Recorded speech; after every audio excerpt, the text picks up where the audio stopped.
What's up, YouTube? It's your main man, AB the Hero, back again with another video, another live stream. We was on the way. His bus came late, so I needed to drop him off at the school. So I was like, man, let's just do a quick live, and we'll talk about last night's game. He chilled out and watched it with me. What a performance from LaMelo Ball! 33 plus points. Rebounds and all of that stuff was high. Assists was stuff going on. Overall, felt like it was a hard game to watch though, because you expect it to be a much more competitive game, especially with the Bulls missing some of their key players, the Alex Caruso's, the Lonzo Balls. It still is hard to watch when they seem to be playing so much better than this Hornets team that pretty much got everybody last night except for Gordon Hayward. You know what I'm saying? It was a dope game, bro. If I would have been, if Lonzo would have played, I probably would have figured out a way to get down there and watch. You know what I'm saying? Because it would have been a true clash of the clashes.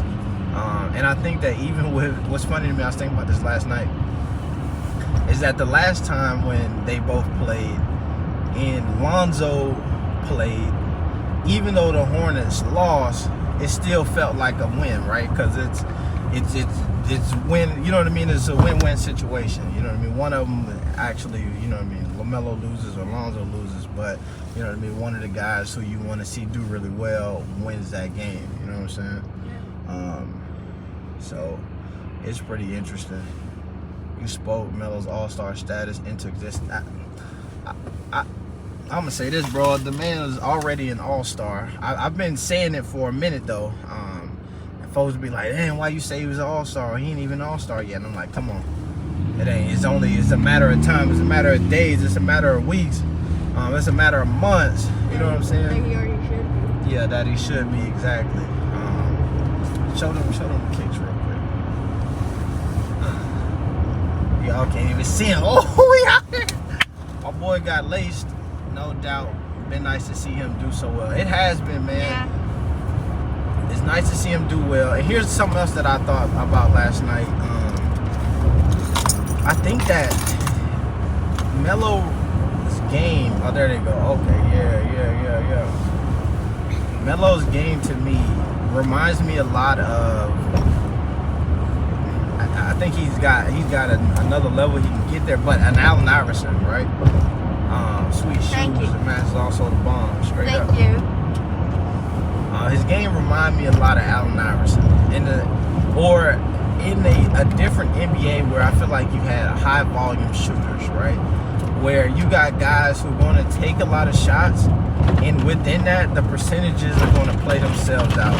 So a lot of times, and I think that there's some of the rotations and stuff that people complain about make it really hard for him to get into the flow, which then maybe contributes to a bit of the inconsistency of his ability to make shots and stuff.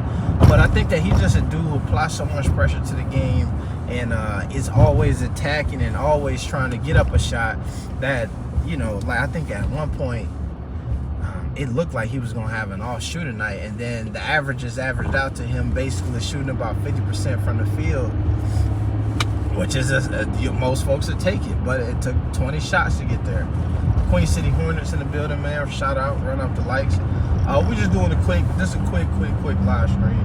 You watched the game. Did you see anything last night? What was your thoughts? You was kind of in, you was kind of out. It was kind of big. Not gonna lie, it was kind of BS when they took LaMelo out. Yeah. It was because he was actually hot. There's this funny thing that I saw some folks saying last night where when JB and some of the guys on the Hornets organization say, "Yo, we gonna feed the hot hand," but you had a moment last night where I think Melo my girl was coming in and out of the room. She was like, "Damn, he scored all of the last points I just saw," and then all of a sudden you look up and then he out of the game. I think his shot making will develop. Look at Zoe and how he improved his shot. I think that for me, what I'm seeing from Melo though is I think it's his situation currently, and AB when Jello can give you Saturday the lead, showing how everybody got Yeah. Oh, damn, yeah. I think the difference between LaMelo's situation with missing and making shots and Zoe's situation of missing and making shots is LaMelo is, like I said, he's a high volume guy. Like, he's always in attack mode. He's going to the rim. A lot of the shots he's taking are acrobatic, you know what I mean? All of these different things. But for him, they're often good shots. And I think that what I'm seeing with Melo is that when people, now it's making sense to me, right? When folks were like, yo, you gotta let him play. You gotta let him play. You gotta let him play. By letting him play, he's one of those guys who's like, he's heating up. He might go 1 for 6 and then all of a sudden might catch a rhythm and then make the next 6 shots. You know what I'm saying? He might make the next 6 out of 8 shots or something like that, and then kind of get back into the thing. Nick Richards did a great job last night. I think he needs to start at center. I don't know if he needs to start, but he did do a great job.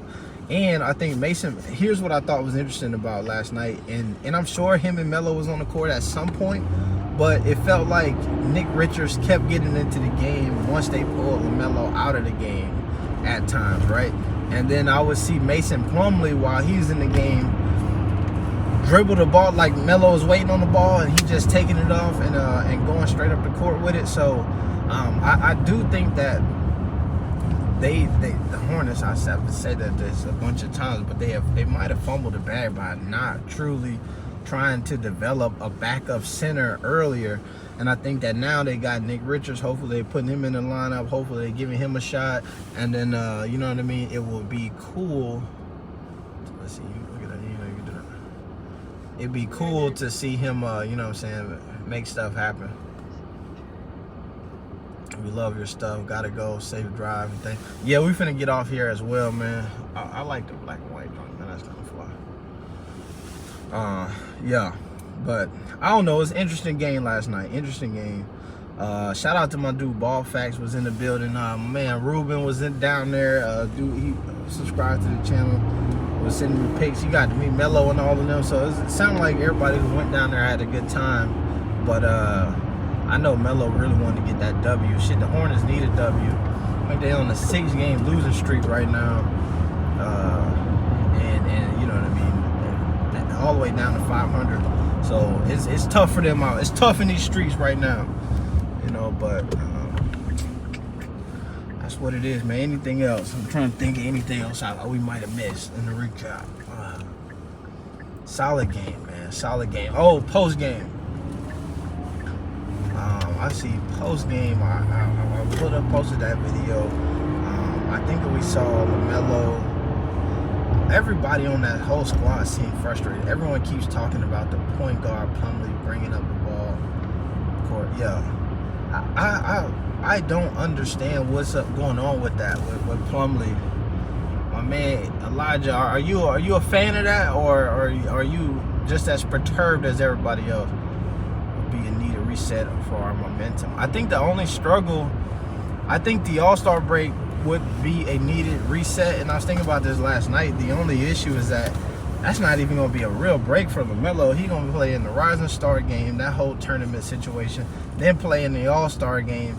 So he's not going to really get the reset, but hopefully everybody else does, because last night was one of those nights where I've always championed the Hornets for being a team where somebody off the bench, somebody else in that lineup steps up and really contributes and helps them like really play at a high level. Last night it seemed like nobody else was stepping up. Nobody else was getting to that next level in order for them to even compete.